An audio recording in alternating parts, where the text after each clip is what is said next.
Chers compatriotes, bonjour. Je dirais également bonjour à tous mes amis dans le monde. En tant que citoyen du monde, le monde est lié. Ce qui s'est passé au Congo, ça concerne toute l'Afrique. Si le Congo va mal, cette mal va se propager dans tout le pays d'Afrique. Là, on ne doit pas se le cacher. Donc, c'est la raison pour laquelle on doit s'assumer et se le dire à haute voix. Peu importe à qui nous devons déranger. Nous devons le dire, parce que si on ne le dit pas, on est complice. Si on ne l'arrête pas, on sera complice. Si vous voyez aujourd'hui la petite guéguerre de l'Ukraine, l'Europe, les 40 pays, ils se mêlent puisqu'ils se disent cette guerre, c'est à la porte de l'Europe. Si cette guerre-là n'est pas stoppée, si cette guerre-là n'est pas réglée, ça peut se propager dans toute l'Europe. Donc la raison pour laquelle aujourd'hui, les réfugiés ukrainiens fuient tout leur pays, ils rentrent ici en Europe. Donc ça fait 22 ans que le Congo est meurtrier. Ça fait 22 ans que le Congo est en guerre. Les populations sont indépendantes, fouillent dans tous les sens. Mais le monde n'en parle pas. Donc si nous, les fils de martyrs, on ne prend pas des risques pour en faire, donc l'autre sera laissé pour contre. Et moi, dans mon degré de qualité qui est le mien, je ne vais pas laisser les miens être, je dirais, laissé pour contre. Ou être aujourd'hui des gens pris comme des saucisses dans ce complot avec le fils de la mère patrie. Alors, mes chers amis, permettez-moi d'allumer mon désir portable pour que je vois réellement qui sont rentrés avec moi. Ce matin, je vais vous demander solennellement de parler questionnement du peuple congolais. Je vais répondre aux questions. Aujourd'hui, les Congolais se disent que nous avons à la tête d'un Congolais président de la République. Et comment c'est fait qu'on a un Congolais président de la République, mais on continue à nous massacrer?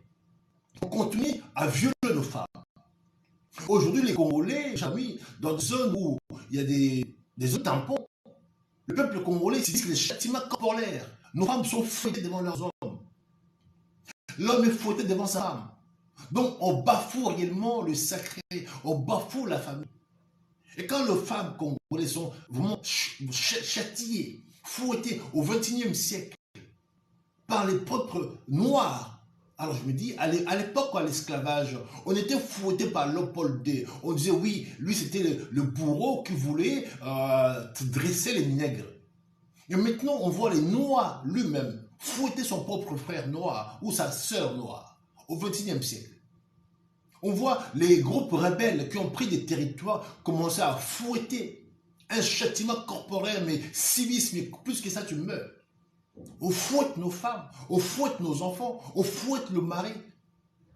Et la famille est bazardée. Et dans tout ça, le gouvernement de M. Tshisekedi, que j'appelle Kilombo, qu'est-ce qu'ils disent de ça? Son porte-parole, M. Patrick Mouyayi, qu'est-ce qu'il dit de ça? Mes chers amis, j'ai des questions que les Congolais ont posées, et moi je vais le poser pour eux. Et moi, d'un côté, je vais répondre pour que le Congolais sache qu'ils n'ont rien à attendre de ce gouvernement qui est complice depuis le Congo et Congo. Tel père, tel fils. Et ça, je m'en assume, mes chers amis. Alors, permettez-moi d'allumer mon deuxième portable pour voir réellement qui sont rentrés avec moi.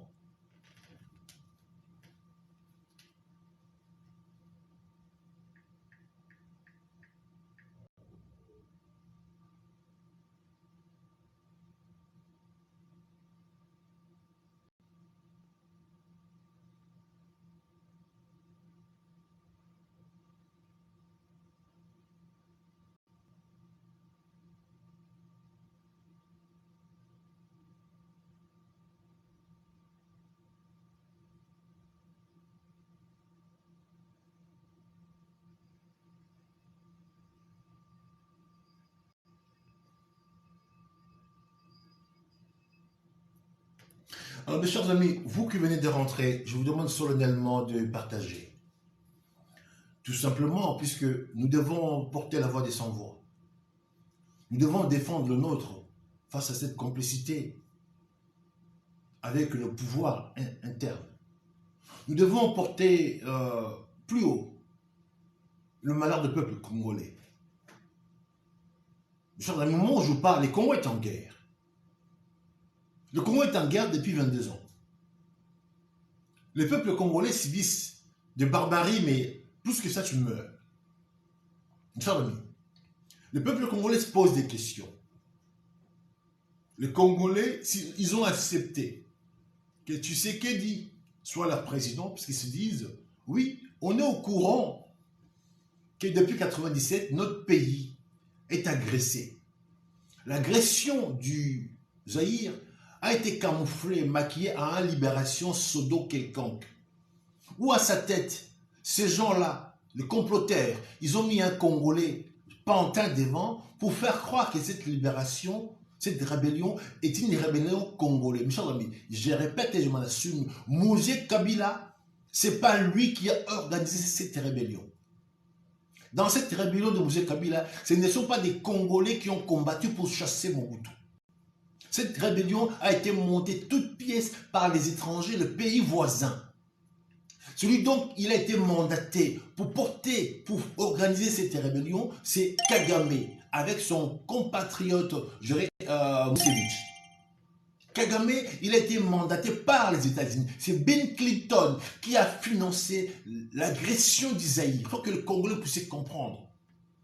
Les Zaïre ou le Congo, à l'époque, c'était un pays où ce sont les Européens qui profitaient de minerais congolais. La guerre du Zaïre, c'était pour pouvoir récupérer la mer basse sur le minerai du Congo.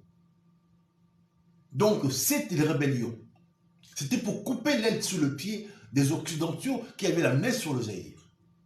Donc, Paul Kagame, il a été mandaté, c'est un sous-traitant des États-Unis d'Amérique. Alors, mes chers amis, donc si vous ne voulez pas comprendre qu'aujourd'hui le problème du Congo, l'auteur, c'est lui qui est à la base, c'est Paul Kagame, c'est le Rwanda et ce pays voisin, il faut que le Congolais puisse comprendre. Donc, depuis 1997, aujourd'hui, quelques Congolais ont compris que leur pays est entre les mains de l'occupation. J'ai dit l'occupation. Mouzé qui est venu avec ces gens-là, lui-même 3 ans après, s'est rendu compte que ces gens qui sont venus avec moi, au lieu de me laisser diriger le pays, que nous puissions, entre parenthèses, partager les choses comme il fallait, eux, ils ont dit à Mouzé, non, vous restez président dans la capitale, prenez le poste, prenez l'argent. Parce que les Congolais, ils sont intéressés par deux choses, le poste et l'argent. Mais ces gens-là qui sont venus avec eux, ils ne sont pas intéressés ni par le poste, ni pour l'argent. Les billets de banque. Ils sont intéressés par les terres congolais, qui égorgent multiples minéraux. C'est ça que eux, leur intéressement, c'est ça. Donc, Mouzé, il était content d'être président. Comme je dis, les hommes congolais, politiques congolais, ils aiment le poste. Quand ils ont le poste, ils ont l'argent. Et c'est là maintenant, ils font le matu-vu, mais à outrance.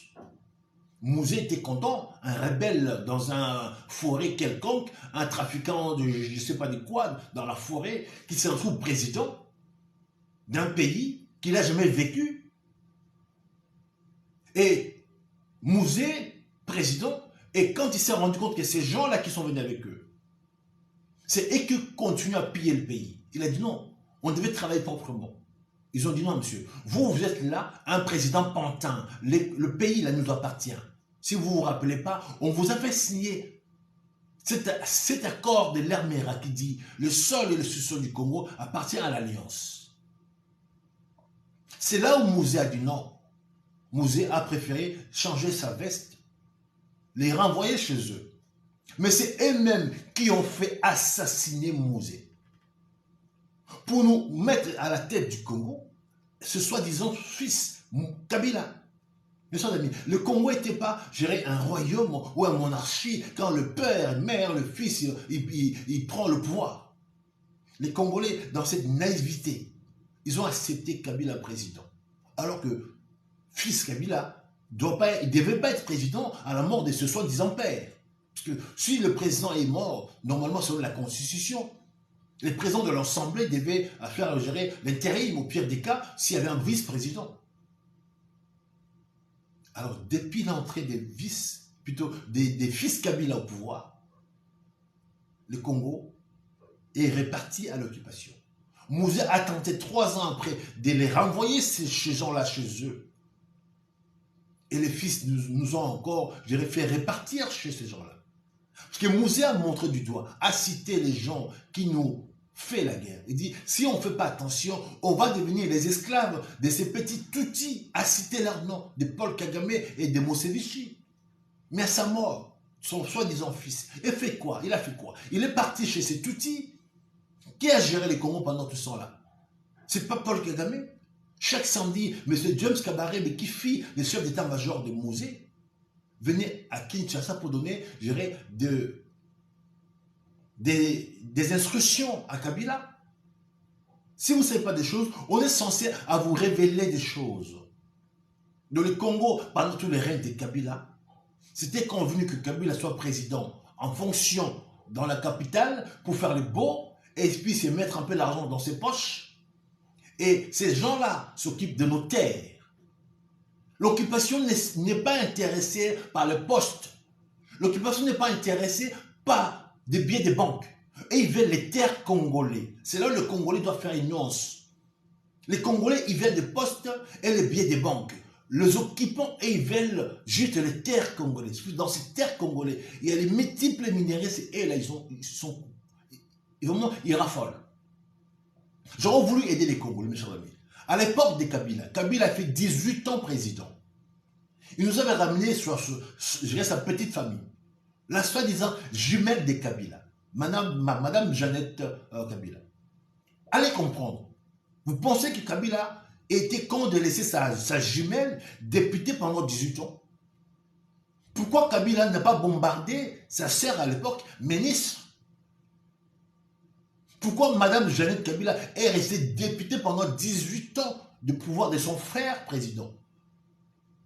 Alors en plus, c'est sa jumelle. Pourquoi cette femme-là, il s'est humilié devant tout le premier ministre, devant tout le ministre, puisque eux, dans leur plan, les postes congolais ne les intéressent pas. Le billet congolais ne les intéresse pas, c'est les terres. Madame Jeannette Kabila, il s'est humilié pendant 18 ans que son frère était soi-disant président. Elle est restée députée. Je vais rajouter, ce soi-disant frère, Zoé Kabila.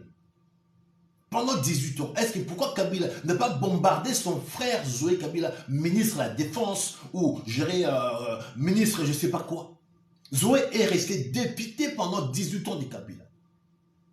Il faut que les Congolais comprennent que ces gens-là, ils ont une mentalité différente de nôtre. Pour eux, le poste ne les intéresse pas.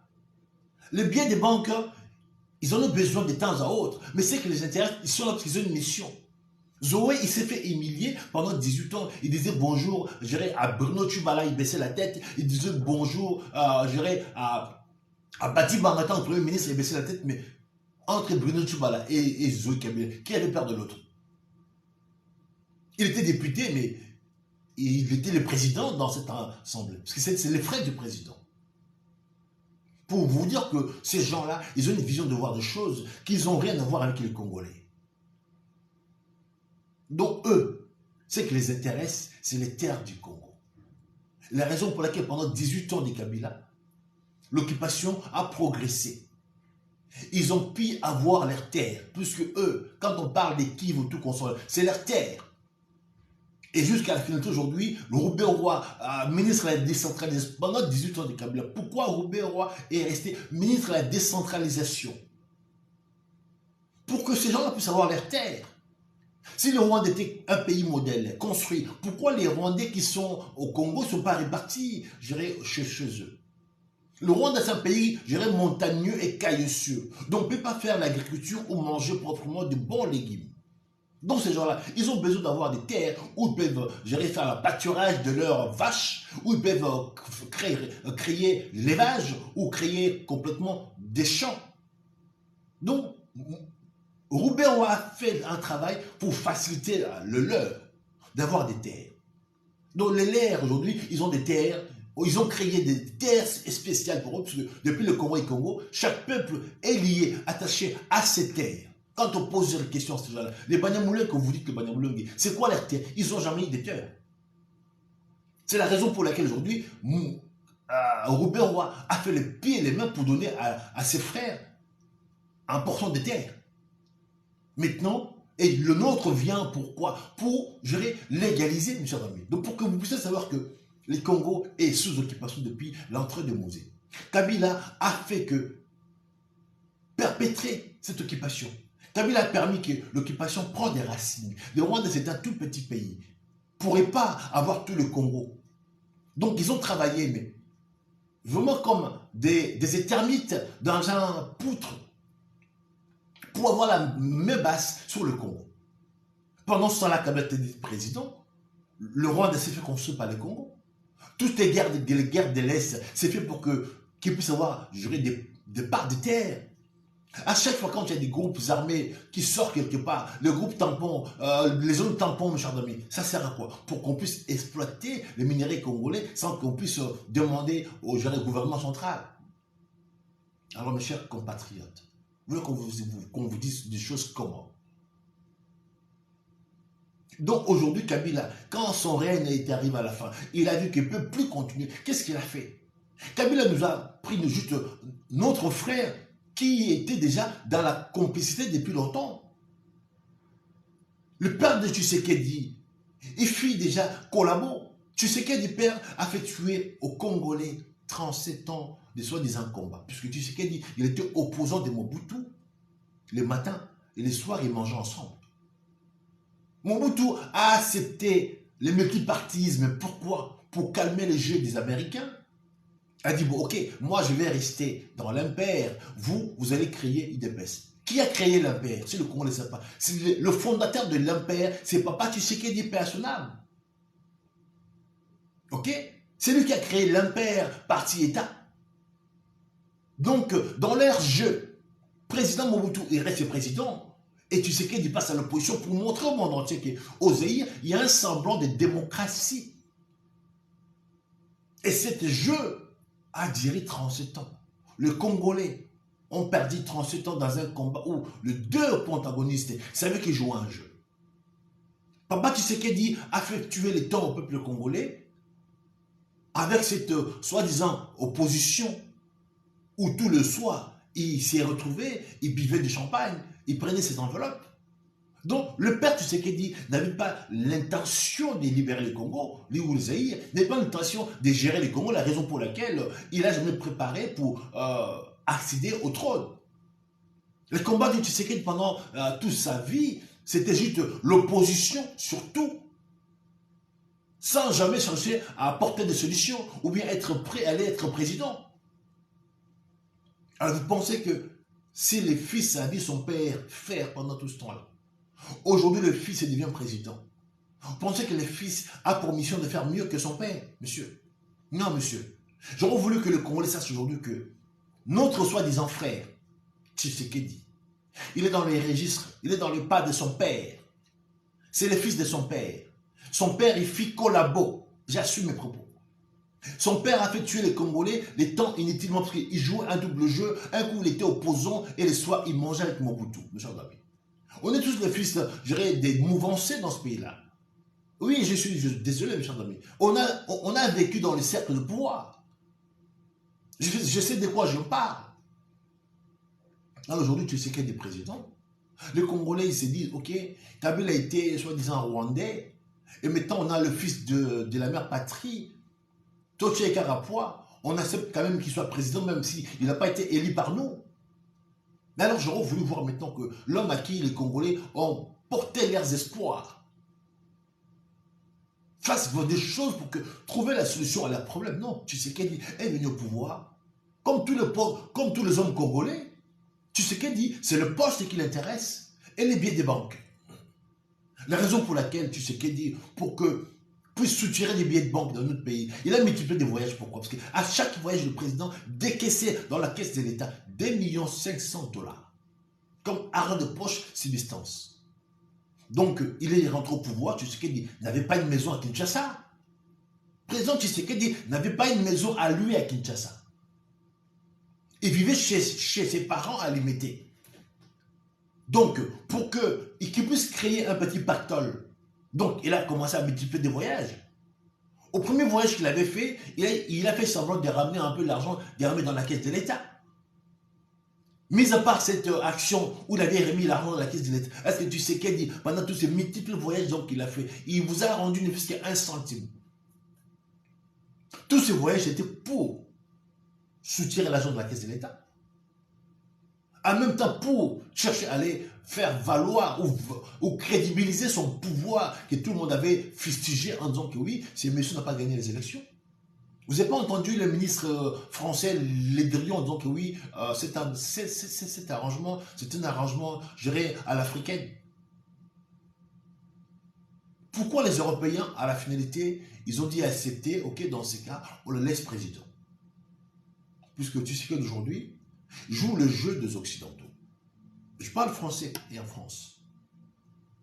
Mes chers amis, si le Congolais s'est fait fouetter aujourd'hui, nos femmes s'est fait violer, les terres du Congo s'est fait, violer, et les Congolais espèrent qu'en disant que oui, on a un président congolais, mes chers amis, je viens vous dire ce matin que Tshisekedi, il ne va pas défendre le Congo. Tshisekedi ne mènera pas de guerre contre le Rwanda. Tshisekedi n'est pas en conflit contre le Rwanda. Tshisekedi, il joue un jeu.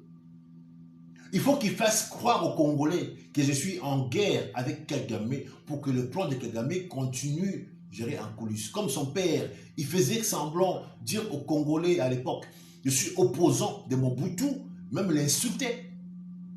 Mais en coulisses, ils mangeaient ensemble.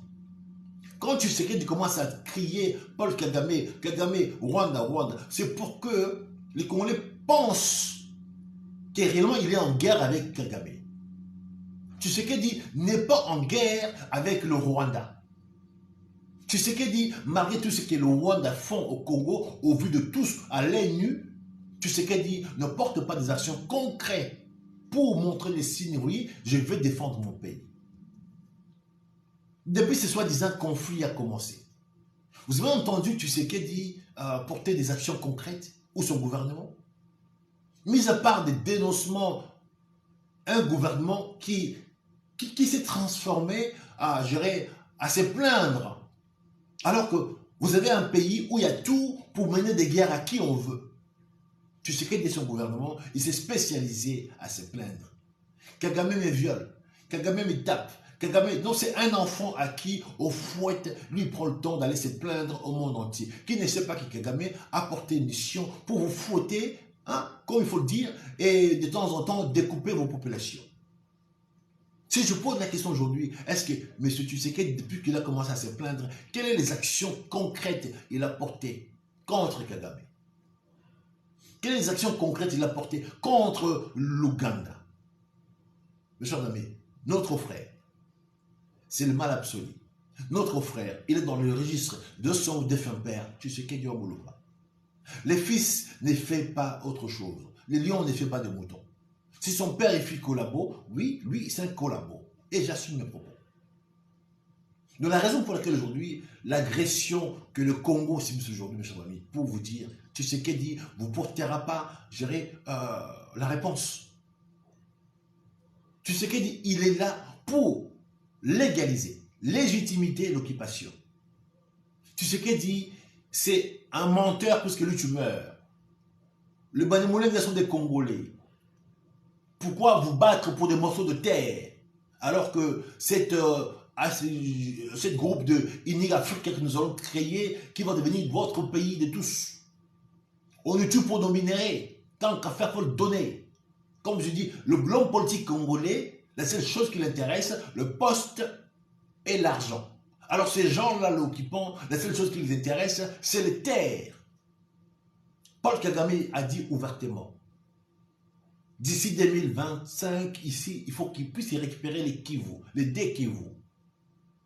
Est-ce que c'est une déclaration de Paul Kagame? Est-ce que Paul Kagame, c'est un Congolais qui fait des déclarations? Non, a dit, il me faut les Kivu. Tu sais qu'il dit clairement que l'M23, c'est une rébellion sponsorisée, garnie par le Rwanda. Et depuis ces temps-là, qu'est-ce qu'il fait pour arrêter les M23? On dit les M23, ce sont des groupes terroristes. Vous avez vu ça dans le monde où les groupes terroristes qui sont chez vous, vous n'osez pas aller les chercher. Mes chers amis, cette guerre a commencé de ce groupe M23. Je vais saluer ce matin Madame M.K. Kachama. Bonjour à vous, Madame M.K. Kachama. Vous devez partager, mais rapidement, cette émission. Il faut que les gens puissent le suivre partout dans le monde. Partagez, s'il vous plaît. Je commençais un peu tôt, puisque je suis celui qui a beaucoup de choses à faire en même temps. Madame M.K. Kachama, bonjour à vous. Partagez, s'il vous plaît. Alors, j'aurais voulu répondre aux Congolais, puisque le Congolais, il croit réellement que Tshisekedi va venir porter la solution à la problème. Alors, j'aurais voulu, pour que puisse pas c'est déchanter, que leurs espoirs puissent aboutir à rien. Tshisekedi ne portera pas la solution au peuple congolais aujourd'hui. C'est la raison pour laquelle j'ai été obligé de relater un peu l'histoire dans le passé pour que le Congolais puisse comprendre que Tshisekedi aujourd'hui, il est dans la continuité de ce qui a fait son père. Tshisekedi, il est là pour faciliter la balkanisation du Congo. Ok? Donc tous ces petits voyages qu'il fait, Tshisekedi, seulement avec le seul objectif de faire asseoir son pouvoir malvenu, qui manque la crédibilité, et secondo, soutirer l'argent de la caisse de l'État pour se faire un petit pactole. Tshisekedi, ce qui intéresse, comme tous les hommes politiques congolais, c'est les billets des banques et les postes. Ces gens-là, l'occupation, la seule chose qui les intéresse, c'est les terres congolais. Aujourd'hui, s'il y a cette guerre, pourquoi le Paul Kagame, le Rwanda, ils réclament autre chose? Eux, ce qu'ils veulent, c'est les terres congolais. Ils veulent que les Dékivu puissent intégrer le Rwanda. S'ils ont nos terres congolais, ils ont toutes nos richesses. L'Est, c'est l'endroit où il y a plus nos minéraux que le monde entier raffole. Et l'homme politique congolais, l'Est, ça ne les intéresse pas. Donc, vous avez entendu le président qui dit, si on peut donner nos minéraux pour que nous soyons en paix. Donc, il donne. Tu sais qu'il dit aux Congolais, pourquoi vous battre pour vos morceaux de terre? Alors, si on peut donner pour que nous puissions faire partie d'un groupe, d'un pays, des autres, alors allez comprendre. Moi, je suis dans mon appartement, je vais ouvrir le porte pour aller chez le voisin de l'autre côté. Le voisin, quand il veut, il rentre chez moi, il va aussi dans la chambre de ma femme. C'est ça vraiment l'objectif de Tshisekedi. Votre parcelle, alors créer une deuxième porte derrière, le voisin peut rentrer chez vous, s'il veut aussi rentrer au salon dormir, ou pire des cas dans votre lit également. Voici ce que le président d'un pays propose à son peuple. Mon pays est tellement grand, il y a tout. Dans ces négociations, quand il envoie ses hommes pour aller négocier, Bicelele, oui, voilà, le Congo a des minéraux, vous avez des carnets d'adresse, venez chez moi, prenez des minéraux, puis donnez-moi l'argent. Vraiment, c'est des négociations, mais terre à terre. Moi, j'ai des minéraux, mais je ne sais pas comment vendre. Vous aimez mes minéraux, vous avez les carnets d'adresse, venez chercher. Tu sais qu'elle dit, c'est un diamantaire, comme tous les Balouba à l'époque. Alors que faire des choses proprement, créer des mécanismes pour que le minerai soit peut-être transformé chez nous, que les gens puissent le payer à un prix fort, ça, il ne sait pas. Organiser des choses, oui, il ne sait pas. Créer des entreprises, il ne sait pas. C'est un petit commerçant qui, mettons, qui se retrouve à la tête du pays. Tu sais qu'il dit son profit égale Mouzé. Mouzé fut un trafiquant. Et lui, c'est un commerçant. Donc, du coup, il est résolu à vendre les diamants. Il est résolu à vendre le Congo. Et pendant que, mes chers amis, qu'on tue au Congo, pendant que le groupe armé prend quartier, au lieu que le Congolais et même, ou l'armée congolaise soit garnie pour porter réellement la solution pour défendre son pays, tu sais qu'il fait quoi? Alors qu'aujourd'hui, le Congo a plus d'hommes dans son armée, malgré les infiltrés, que tout ce pays voisin. Tu sais qu'il dit, il va négliger l'homme politique, plutôt l'homme militaire congolais, pour faire appel à des armées extérieures. Sans se rendre compte qu'à chaque fois qu'une armée extérieure met pied chez vous, il doit avoir la place pour poser sa garnison. Et cette place qu'il doit avoir, ça devient une zone tampon. Là où il y a l'armée, il y a l'armement, le civil ne peut pas rentrer. Alors que si Tshisekedi avait voulu vraiment que défendre le Congo, tout l'argent que eux et le gouvernement ils ont volé, ils devaient juste payer nos militaires à un salaire conséquent. Ils devaient juste augmenter ou monter la capacité de l'armée congolaise pour se défendre. L'armée congolaise avait plus de 150 000 hommes. Mais aujourd'hui, ils n'ont pas l'armement. Ils n'ont pas des munitions.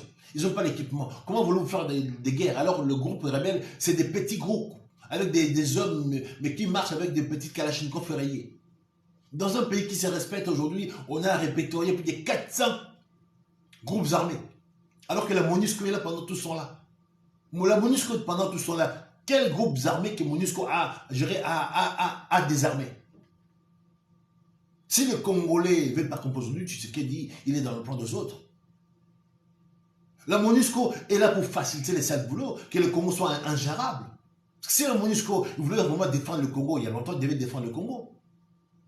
Quand les Congolais commençaient à s'élever récemment là, pour chasser la MONUSCO, qui a dit que la MONUSCO reste? C'est pas Tshisekedi. Tshisekedi, il est dans le plan des Occidentaux et j'assume mes propos, je parle français en France. Adjel Kepora. Alors mes chers amis, Tshisekedi n'est pas là pour aider les Congolais. Tshisekedi n'aime pas les Congolais.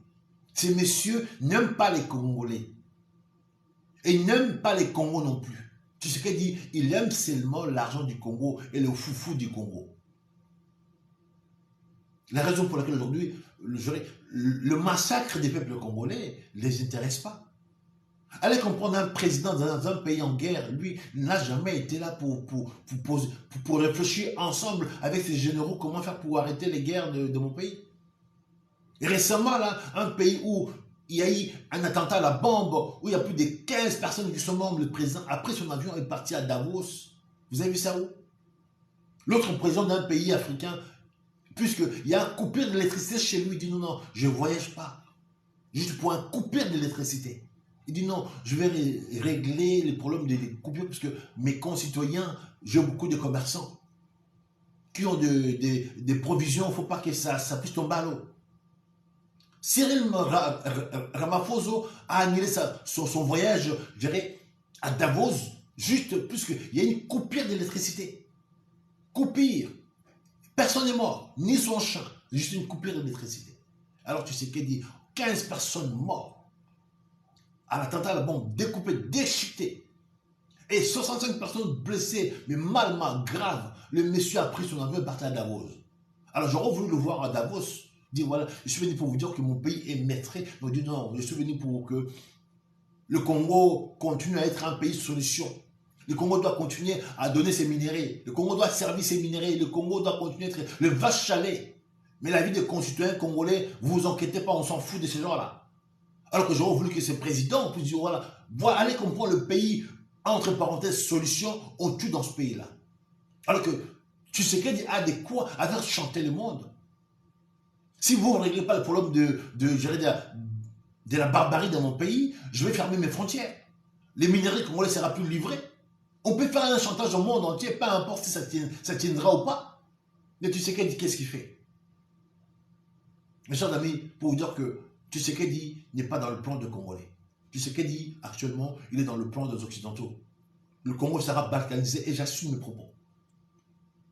Si, quand le 1-23 commençait à faire sa progression, si Tshisekedi voulait réellement défendre le Congo face à soi-disant l'M23, mes chers amis, l'armée congolaise, le FARDC, il suffit de doter le moyen.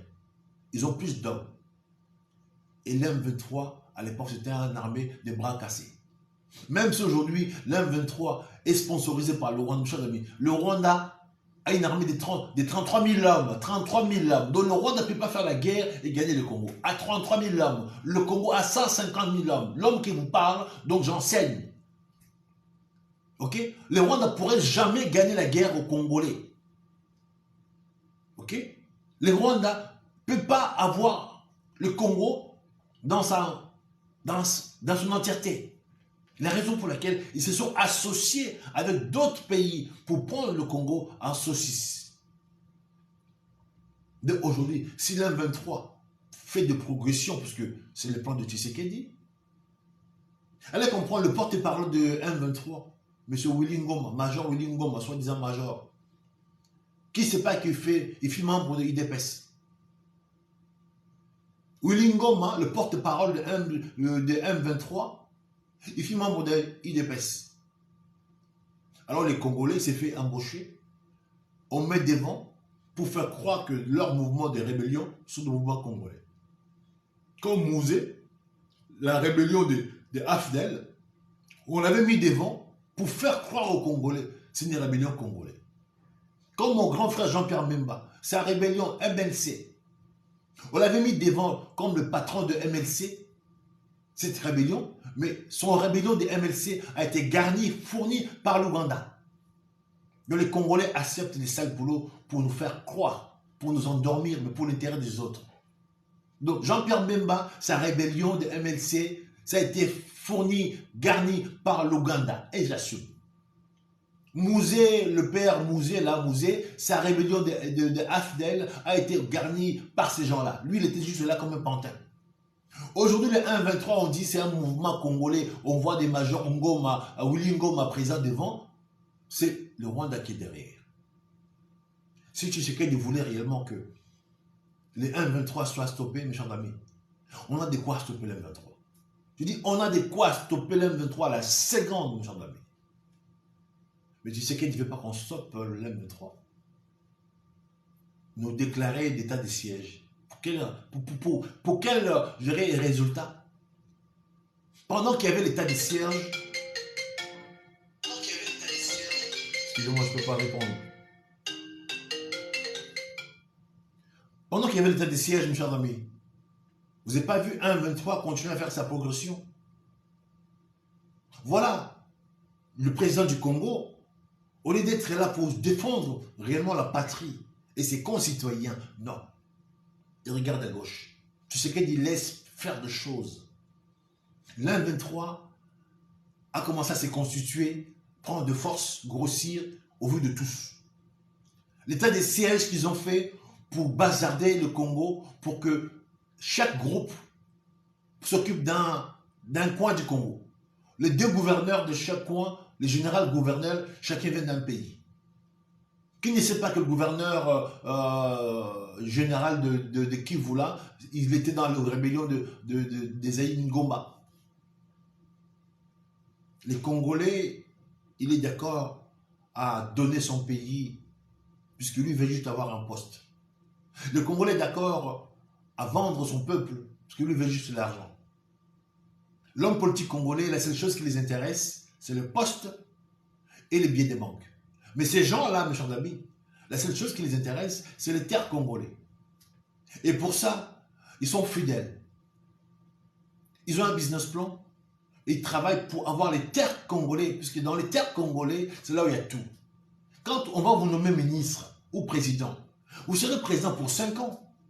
Mais si moi j'ai des terres, mais à vie, donc ces gens-là, leur calcul est tellement génieux, tellement intéressant, les Congolais sont tellement bêtes et cons. On va vous nommer ministre, président, député, mais pour un temps de 5 ans seulement ou avec un salaire limité. Mais ces gens-là, quand ils prennent des terres, dans chaque exploitation de minerais qu'ils prennent dans ces terres-là, vous savez combien ces gens-là ramassent? Quand ils ont des terres, actuellement, là, quand on parle des zones tampons, dans chaque zone tampon, vous savez combien de minerais sort par jour? On peut chiffrer à combien? Ces gens-là, ils volent plus d'argent puisque le gouvernement congolais a un budget qui est limité. Le Congo a 9 milliards de budget. Donc si l'homme politique congolais va couper même la moitié, voler la moitié des budgets congolais, ces gens-là, ils s'en foutent. Mais c'est lui qui a les carrés miniers. Vous savez combien il doit exploiter par jour? Quel montant de minerais il doit vendre par jour? Pourquoi ce monsieur gouverneur Katumbi est devenu riche? Katumbi, il vendait des poissons. Comment des poissons et il devient l'homme le plus riche du Katanga? Puisque à cause de ces carrés miniers, il a vendu nos carrés miniers à ses propres sociétés, où il a multiplié ses entreprises. Vous savez, à chaque exploitation, ces messieurs, ils ramassent combien? Quand vous prenez juste un sac de sable congolais, parce que dans chaque, je dirais, extrait de sable congolais, on ne sait pas quel type de minerai qu'il y a dedans. Alors, tout le jour, vous voyez des camions, je dirais, genre remorques, qui sortent avec des minéraux remplis. Vous savez combien par jour ces gens-là ils ramassent? Donc, celui qui a les terres, où il exploite ces minéraux, vous allez dire que soyez président, il s'en fout, il a plus d'argent que le président. Vous allez dire soyez ministre, mais il s'en fout, puisqu'il gagne plus d'argent que le ministre. Puisque le ministre, il a un salaire. Même si on donne au Congo, pourquoi aujourd'hui ces gens-là, ils donnent aux hommes politiques congolais des salaires faramineux pour qu'ils ne viennent pas regarder chez eux? Pourquoi on va doter un député 21 000 $? Ou le président de l'Assemblée 5 000 $? Au ministre, c'est 300 000 $. Pour que ces gens-là, ils ne regardent pas là où il y a les vraies richesses. Alors que dans chaque exploitation des terres congolais, il y a des millions qui sortent, des milliards. Mais l'homme congolais, comme il voit petit, il s'est résolu à son foutu poste de ministre, député, et puis voler de temps à autre. Et quand ces gens-là, ils ont des terres congolais, ils ont la richesse, mais à 50 générations. Et comme l'homme politique congolais est complice et bête et con, donne nos terres à ces gens-là qui connaissent la valeur de terre. L'homme congolais, il va être nommé. Vous êtes dans votre propre pays, vous, on va vous nommer président. Vous, on va vous nommer ministre. Vous, on va vous nommer député. On va vous nommer PCA. L'homme congolais, il va être nommé alors que le pays l'appartient à lui. Mes chers amis, allez comprendre quel est le raisonnement, mais à l'envers. Alors ces gens-là, comme je vous ai dit, Kabila fut président pendant 18 ans. Kabila président. Pourquoi Zoé n'était pas bombardé ministre? Pourquoi Madame Jeannette Kabila n'a pas été nommée ministre alors son frère était président? Puisque dans l'air calcul, ils ne veulent pas faire de vagues ou de bruit. Moi, je suis déjà président. Pourquoi mon frère sera encore ministre? Puisque tout l'argent du pays, c'est nous qui l'avons. Donc, il pourra dire à son frère, ok, restez dans cette assemblée-là, faites semblant. Mais Zoé Kabila, c'est lui qui dirigeait tout le monde dans cette assemblée, parce que c'était les frères du président. Madame Jeannette Kabila, il était ministre et plutôt député pendant ce temps-là. Qui coiffait tout l'assemblée? Alors, mes chers compatriotes, vous devez comprendre que la nouvelle génération que nous sommes, puisqu'on a tellement la chance d'être très haut, on vole très haut, on comprend ces systèmes enseignés aujourd'hui. Pourquoi nous, on refuse de se faire embaucher? J'ai été promu 3 fois ministre, pourquoi je refuse? Puisqu'ils vont vous donner des miettes et vous demander de se taire. Ok? Mais comme je ne suis pas celui qu'on peut se faire embaucher par ces gens-là, donc je garde ma liberté, je peux vous faire cet exposé, vous dire réellement tout ce que je sais aujourd'hui. Donc, des gens comme nous, ils ont peur parce que nous sommes des électrons libres et qu'en plus, qui réfléchissent très bien, qui comprennent le système. Donc, l'homme politique congolais, on voit, on dit les enrôlements, on dit les élections, mais c'est pour prêter cette occupation. Les mêmes qui répètent le même processus. Martin Fayoulou, Mbemba, même est sorti de prison pour aller s'enrôler. Il arrive à Kinshasa, il s'enrôle. Kabila, il refuse même d'aller dormir dans sa propre maison. Mbemba a dormi dans une chaise. Alors il sortait de prison. Il est venu s'enrôler puisque c'était sa mission pour qu'il puisse donner les go, que les gens puissent s'enrôler. Il s'est enrôlé, mais Mbemba l'a empêché d'aller dormir dans sa maison à l'époque à GLM. Mbemba a dormi dans une chaise avant d'aller à Guadeloupe. Ces gens-là, ils ne considèrent pas les Congolais. Alors on l'a sorti des prisons pour qu'on fasse croire aux Congolais, oui, l'enrôlement, les élections, il sera candidat. Il arrive étant candidat, mais on dit, monsieur, ok, vous êtes fait enrôler, en même temps au Tibet, mais tant prenez votre avion, vous ne serez pas candidat. Qui n'a pas vu ça? Même est sorti des prisons, si vous n'avez pas vu même content aller jouer, être président, il arrive là-bas, il s'enrôle, après il dit non, monsieur, vous ne serez pas président. Ces gens-là, ils déjouent des Congolais. Pourquoi on l'a gardé 10 ans en prison? Ce n'est pas les Occidentaux. C'est eux-mêmes aussi qui l'ont libéré pour qu'ils viennent valider l'enrôlement et puis l'élection présidentielle. Fayoulou, pareil maintenant là. Il s'est plaigné qu'on a volé sa victoire récemment là. Là, l'enrôlement commence. C'est lui le premier à aller encore s'enrôler. Si on pose la question à Fayoulou, monsieur le président élu, voilà où vous êtes parti se faire enrôler là. Quel est votre mécanisme cette fois-ci pour protéger votre victoire? Il dira non, je n'en ai pas. Ou je sortirai le peuple. Dans quel peuple? Quel peuple qui n'est pas organisé, qui n'a pas de l'eau potable, qui n'a pas à manger, et quand il sort des gens à Sainte-Thérèse, il ne peut même pas organiser pour garder les gens pendant 2 jours. Vous pensez qu'il pourra sortir des gens, que les gens aillent un peu mourir pour lui gratuitement? Voilà, nos hommes politiques, ils jouent tellement de rôles, chacun est un acteur de film. L'homme politique congolais, la seule chose qui les intéresse, c'est le poste et les billets des banques. L'occupation, monsieur, ils ne sont pas intéressés par les postes, ni les billets de banque. Ils sont intéressés par les terres. Celui qui est ministre, celui qui a des terres, des carrés miniers, et plus d'argent que celui qui a les carrés miniers. La raison pour laquelle, pendant les 18 ans de Kabila, son frère Kabila, Zoé, n'était pas ministre, puisqu'ils s'en foutaient, ils avaient des carrés miniers. Madame Jeannette Kabila n'était pas ministre, ils s'en foutaient puisque c'est eux qui ont les carrés miniers. Celui qui a des carrés miniers, il a plus d'argent 10 fois qu'un ministre, qu'un sénateur, quoi que ce soit. Voilà, aujourd'hui, si on nous fait la guerre à cause de nos terres minières, un président qui va dire on nous tue à cause de nos terres, tant qu'à faire, donnons nos terres. Voici c'est des raisonnements mais bancals ou infantiles d'un homme. Et comme ce n'est pas assez, donner nos terres, ok, aller prendre le Congo, aller faire intégrer dans une association africaine, je ne sais pas quoi, où ces gens-là ils veulent créer les États-Unis d'Afrique, juste pour pomper, pour sucer le Congo, pour eux que leur vache à lait. Alors que c'est bien que ces gens-là, leur souci est de comploter contre le Congo.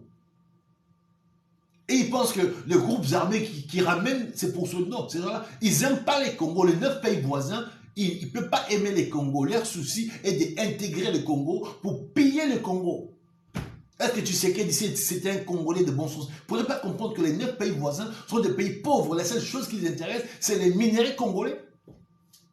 Quand ces armées arrivent chez nous, où ils prennent terre dans nos terres, vous pensez qu'ils sont là pour faire le travail des armées? Non, monsieur. Quand l'armée française est au Mali, qu'est-ce qu'ils font? Vous ne voyez pas l'armée française au Mali et serait là? Monsieur, je prends des risques de vous dire des bêtises pareilles. C'est la vérité. Alors, monsieur ami, le président, il va appeler les armées étrangères là, pour venir chez nous, pour chercher un groupe rebelle où on peut aller les chercher même à main nue. À main nue, on peut aller chercher le groupe 1-23 et puis les arrêter. Pourquoi on ne fait pas? À chaque fois qu'un groupe armé voit le jour au Congo, la MONUSCO vient interposer. Non, ici, ça devient une zone tampon. Quand une zone tampon, qui exploite ces minéraux-là? Pourquoi un pays avec plus de 400 groupes armés répertoriés? Pour faire quoi? Pour permettre quoi? Ce n'est pas l'exploitation de minéraux. Et comme c'est le pays, c'est un pays chanceux où partout il y a des minéraux. Demain, n'importe quel groupe armé qui voit le jour quelque part, ils vont exploiter les minéraux, sortira. Les groupes armés, comme ils ne connaissent pas l'exploitation des minéraux, donc on va leur donner de l'argent. Des sociétés qui connaissent, et ils viendraient exploiter et prendre tout ce qu'il y a à prendre. Voici le Congo, comment il s'est fait exploiter. Les groupes armés, on leur donne des billets de banque. Comme l'homme politique congolais. On vous jette l'argent du billet de banque, mes chers amis. Les billets de banque sont des papiers colorés, fabriqués par eux. Mais quand ils vous prennent des minéraux comme ça, là, des matières, ça c'est l'argent pur. Ça c'est l'argent pur. Il n'a pas de prix. C'est 10 fois que les billets de banque qu'on vous jette, vous voyez 100 000. Donc ça c'est des papiers imprimés. Billets de banque, ce sont des papiers imprimés. Mais les minéraux là, comme ça là, ça c'est 100 fois que les billets de banque. Alors voilà dans quoi le Congo. Je vais salir Miller, bonjour à vous le Sako, partagez s'il vous plaît. Partagez. Voilà aujourd'hui dans quoi le Congo est exposé. Alors j'aurais voulu répondre rapidement au questionnement du peuple congolais. Mes chers amis, tu sais qu'Edi ne pourra pas sauver le Congo.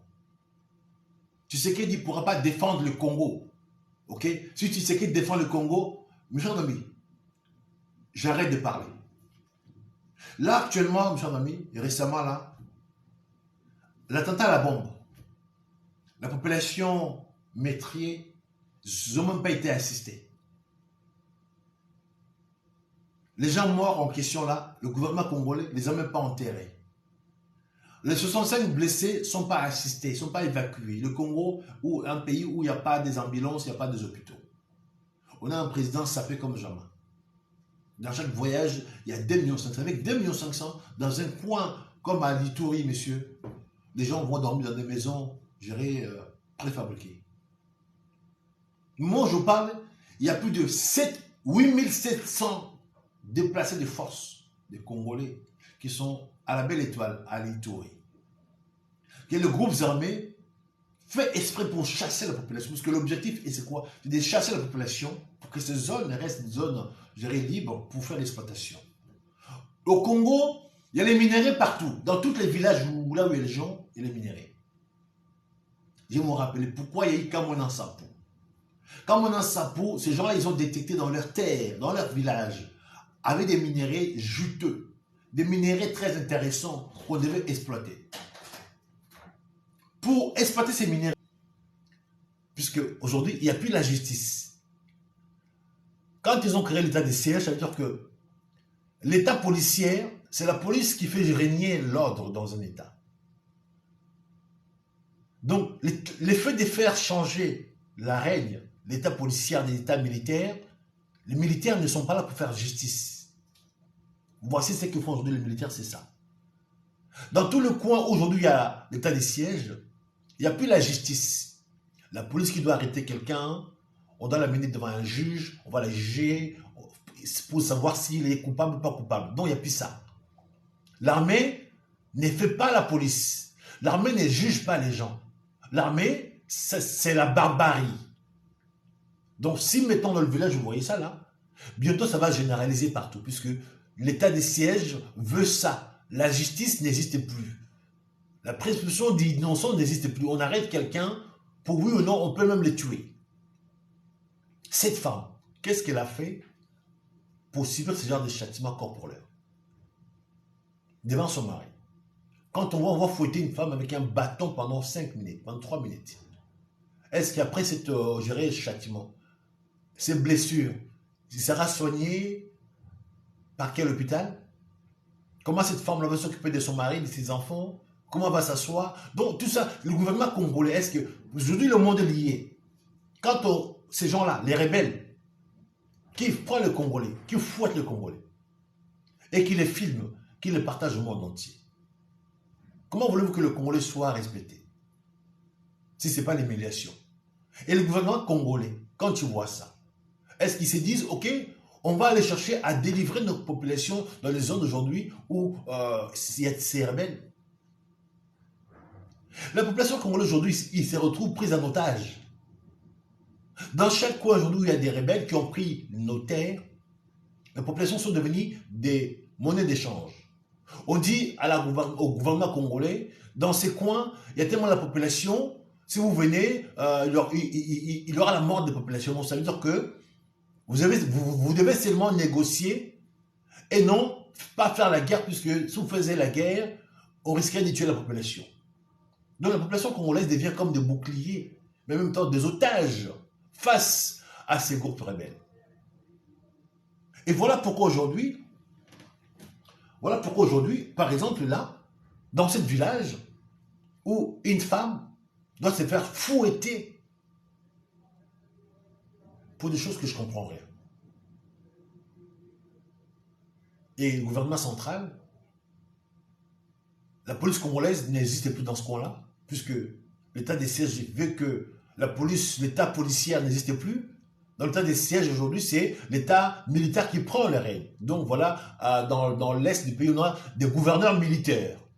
Alors qu'à l'époque, c'était l'état policier. Quand la police, on peut arrêter quelqu'un, le juger, coupable, pas coupable, devant le juge. Mais quand il n'y a plus ça. Donc l'armée là fait la police, mais à leur manière. Il n'y a plus de jugement.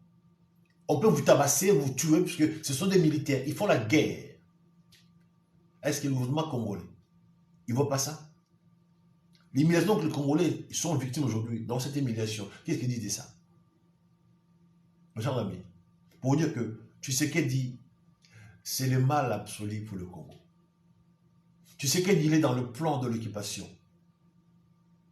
Papa Honoré Ngwanda, paix à son âme, a bien dit, tu sais qu'elle est venu pour 3 choses. Je dirais, blanchir l'occupation. Kagame, c'était son meilleur ami. Les Banyamulans sont des Congolais. Et l'assaut final, balkanisation du Congo. L'état des sièges, c'est pour permettre que le Congo devienne ingérable. Aujourd'hui, avec toutes les armées qui sont chez nous, même si on veut récupérer nos territoires, comment on va faire? Tous ces hommes en uniforme qui sont chez nous, qui ne sont pas congolais. Si les milices fouettent nos femmes. Qui ne dit pas que le soir, si ces policiers-là, si ces militaires-là a besoin d'avoir une femme, viendra dire à cette femme-là, toi, sors de ta maison, viens là. Est-ce que la femme à qui a été violentée comme ça, fouettée, si l'homme en question, il veut coucher avec elle par la force, est-ce que la femme me dira non? Que l'homme se fait fouetter devant sa femme, ou la femme se fait fouetter devant son mari. Les mêmes hommes qui fouettent nos femmes, là, quand on fouette un, vous ne voyez pas que le village entier prend peur. Quand ces gens-là viendront frapper dans votre maison, monsieur, votre femme doit sortir. Est-ce que le monsieur doit faire la résistance? Est-ce que la femme va faire la résistance puisque si elle a vu qu'on a fouetté sa voisine pour je ne sais pas quelle raison. Maintenant, quand on viendra les chercher, si on dit, voilà, madame, couchez-vous là, on veut coucher avec vous à 10, elle va préférer quoi? Qu'on abuse d'elle, non? Qu'on la viole, au lieu qu'elle soit fouettée. Voici, Jordan, dans quoi ces gens-là, ils veulent que le Congolais devienne consentant. Ceux qui ne veulent pas fuir, il faut les faire fuir avec des choses comme ça. Comme quand vous voyez qu'ils vont faire des massacres mais à la machette, à la barbarie, et les publier dans le monde entier. Pourquoi les réseaux sociaux ils bloquent pas ça? Moi, mes vidéos, quand je dis des choses, on me bloque. Mais ces images-là, ce n'est pas des images choquantes. Facebook, YouTube, pourquoi il ne bloquera pas ces images-là? Mais moi, mes vidéos, là, de temps en temps, je suis bloqué, restreint, puisque je dis seulement des choses qui dérangent les Occidentaux aujourd'hui. Je ne vais pas répondre, je suis en pleine émission, là. Ah. Excuse-moi. Voilà. Donc, voilà, toutes ces choses-là. Si les Congolais de bon sens ne regardent pas ça, le Congo finira mal. Puisque le gouvernement congolais a signé pour vendre son peuple. Avec nous et nos terres. Donc, pour dire vrai, pour finalité, Tshisekedi ne va pas défendre le Congo. L'action gérée récemment là, où un appareil congolais, l'avion de chasse congolais, a été pris en cible par le gouvernement rwandais. Ils ont bombardé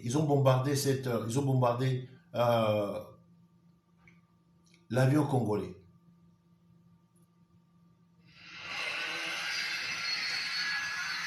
Voilà l'avion congolais bombardé par le Rwanda. Le tapis satellite.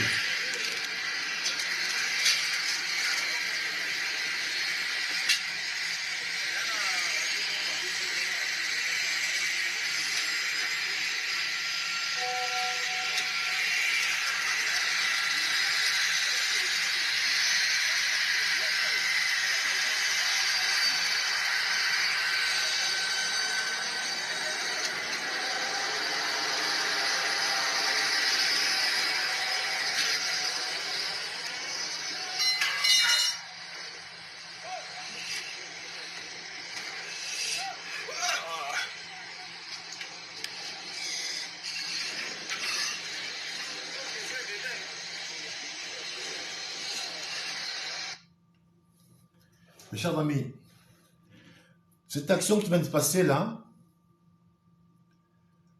on appelle ça la déclaration de guerre. Votre avion a été fusillé au bout portant.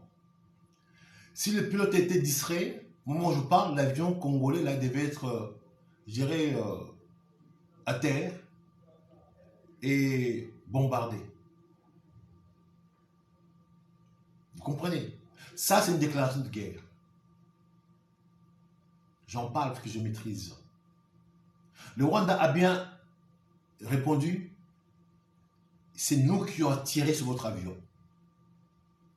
Puisque votre avion, entre parenthèses, a survolé notre espace aérien.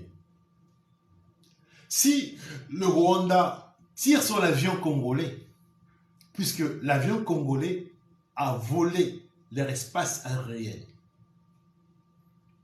Maintenant, combien de fois où l'armée congolaise, plutôt l'armée rwandaise, viole notre terre, où ils traversent, ils viennent chez nous, poser des inscriptions, violer, piller et répartir. Quand l'armée rwandaise vient donner main forte à l'M23 pour prendre les villes, comment on appelle ça? L'armée rwandaise traverse la frontière, rentre au Congo, poser des actions et répartir. Comment on doit appeler cet acte? Puisque pour eux, quand ils traversent chez nous, ce n'est pas l'agression. Pourquoi l'armée congolaise ne tire pas rapidement sur les hommes rwandais quand ils traversent nos frontières? Et maintenant, notre, je dirais, avion, si soi-disant, entre parenthèses, a volé leur espace aérien à eux, puisque aujourd'hui, quand on parle de l'espace aérien, est-ce que nos bornes de frontières, on sait encore les regarder réellement, est-ce que les bornes sont encore en place ou les bornes sont poussées? Quand l'avion congolais, soi-disant, a survolé leur espace aérien, donc ils ont le droit de la battre à la seconde. Mais quand les hommes à l'uniforme rwandais traversent, rentrent au Congo là, pour tuer des gens, pour piller, les Congolais disent quoi de ça? Mes chers amis, par respect des frères d'armes, j'enlève mon chapeau. Je vous dis, ça c'est une déclaration de guerre. Si j'étais président au Congo, mes chers amis, j'engage la guerre tout de suite au Rwanda. Je dis, j'engage la guerre au Rwanda tout de suite.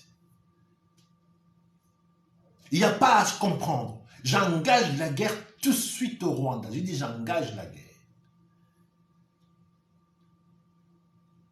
Là où il y a une femme qui est fouettée, si j'étais au président Congo, monsieur, dans ces territoires-là, mes hommes vont parachuter, nous arrêter ces hommes, je dirais milices, les découper la tête. J'ai dit couper la tête. Puisqu'un militaire a signé pour mourir. Alors on va les parachuter dans ce coin aujourd'hui où sont nos zones tampons, qu'ils aillent en finir avec ces gens-là. Il dit, l'action que le Rwanda a posée sur l'avion congolais, c'est une déclaration de guerre. Mais comme au Congo, il n'y a pas des hommes qui sont dans le pantalon, je vous dis, si Tshisekedi déclare la guerre contre le Rwanda, oui, il engage la guerre contre le Rwanda, moi, bienvenue m'emballer, j'arrête de parler. Je vous dis, si Tshisekedi engage la guerre contre le Rwanda, j'arrête de parler. Et j'arrête la politique. Je reviens dans mes entreprises. Depuis qu'il a commencé à citer le Rwanda dans tous ces dénoncements-là, est-ce qu'il a même déjà, je dirais, coupé les contrats miniers avec le Rwanda? Depuis qu'il a commencé à dire Paul Kagame par-ci, est-ce qu'il a déjà arrêté, je dirais, le porte-avions rwandais qui pose chez nous 600 Rwandais par jour? Depuis qu'il a commencé à dénoncer le Rwanda, est-ce que l'aéroport de Goma, il a déjà retiré ça au maître du Rwanda? Le Rwanda vient de tirer sur notre avion sans sommation, sans sommation. On tire votre appareil. Mais quand les hommes rwandais, les soldats rwandais traversent nos frontières, rentrent chez nous à tout va, ce n'est pas une déclaration de guerre. Mes chers amis, j'ai la mort dans l'âme. De voir qu'au Congo, non, les hommes politiques congolais, messieurs, vous n'êtes pas dans le pantalon. Vous n'êtes pas dans le pantalon, je dis, dans vos pantalons, il n'y a rien. Vous portez des jupons. Si le président Tshisekedi attaque le Rwanda, je vous dis, vous ne me verrez plus parler la politique. Je mets un défi Tshisekedi qu'il attaque le Rwanda. Demain matin, mon chaîne YouTube, j'arrête la politique. Mon parti politique, je le ferme. Ok? Si le Rwanda a défendu leur espace aérien, et quand les hommes à l'uniforme du Rwanda rentrent chez nous, comment l'armée congolaise, ils peuvent appeler ça? Quand le Rwanda a donné main forte à M23 pour avoir nos villes, comment on peut appeler ça? Quand Tshisekedi dit M23 est sponsorisé par le Rwanda, comment on peut appeler ça? Ce n'est pas les actes de guerre. Quand l'M23 prend des villes au compte du Rwanda, ce n'est pas déclaration de guerre. Pourquoi Paul Kagame doit négocier au compte de 1,23? Alors 1,23, ça doit être à l'armée congolais. Mes chers amis, j'ai la mort dans l'âme. Les Congolais, vous êtes mauvais. Vous êtes très mauvais. Pas tous, mais l'homme politique congolais est mauvais. La raison pour laquelle que Dieu nous prête chance. Tshisekedi sera arrêté. Tshisekedi vous sera arrêté pour non-assistance à la personne. La femme fouettée là, cette femme-là mérite justice. L'état des sièges permet qu'aujourd'hui, dans ces coins-là, il n'y a plus la justice. Il n'y a plus la police. C'est la police qui fait régner l'ordre dans un État. Quand vous avez déclaré l'état des sièges, il n'y a plus la justice, il n'y a plus de juges, il n'y a plus de policiers pour aller arrêter quelqu'un. Les militaires n'est pas censé arrêter quelqu'un et faire la guerre. Voici les résultats de vos états des sièges. Nos femmes sont fouettées devant leurs hommes. La femme qui était fouettée, l'espoir même, là, si le policier qui l'a fouettée a envie vraiment d'abuser d'elle ou de la violer, viendra l'appeler dans sa maison. Cette femme-là ne dira pas non, va se faire violer consentement devant son mari. On ne veut pas tuer des gens, mais à vue nue. Pourquoi humilier les Congolais pareil, vous, Tshisekedi? Mes chers amis, Tshisekedi est mauvais que son père. Je suis parti au Congo 2 ans. C'est là que je me suis rendu compte. Alors, j'aurais voulu que le Congolais, le bon sens, vraiment gagne vos cœurs. L'enrôlement, les élections, c'est pour que ces systèmes puissent perpétrer. Si Tshisekedi n'a pas pu balkaniser le Congo maintenant, il va vous demander encore 5 ans pour finalité balkaniser le Congo. Tshisekedi, il joue le jeu de l'Occident. Le Congo, il faut qu'il soit balkanisé. Hein, Soudan, là, bientôt, ça sera le Congo. Les hommes politiques, ils sont complices. Mais tous, il n'y a pas un qui va lever le doigt, dira, qui lève juste son doigt. Il n'y a pas. Alors, mes chers amis, je suis désolé, on doit s'arrêter là. Donc, n'attendez pas la réponse à Tshisekedi. Il ne va jamais 3 fois engager la guerre contre le Rwanda. Il n'a pas les moyens, il n'a pas dans le pantalon. S'il n'a pas pu engager la guerre contre les 1,23 qui sont dans nos terres, vous pensez qu'il va laisser une guerre entre 1,23 et puis aller attaquer le Rwanda? Ces messieurs-là, non. Là où son pouvoir est sorti. Comment voulez-vous aller attaquer le Rwanda alors dans son lit, il dort avec une Rwandaise? Je parle français.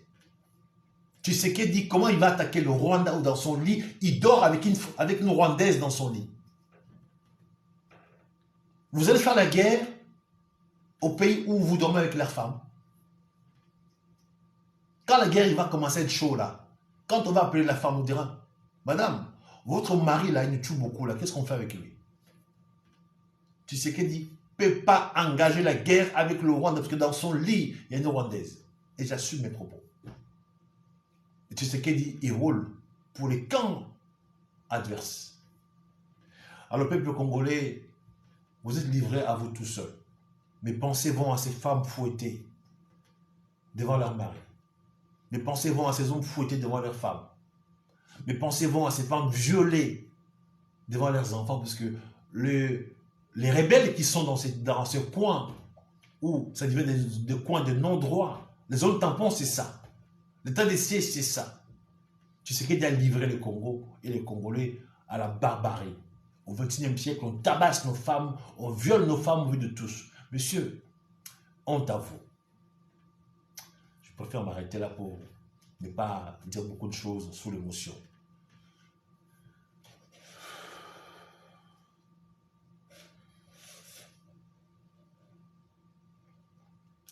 Mes chers amis, les Congolais, vous devez accepter.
Mes chers amis, les séances élevées.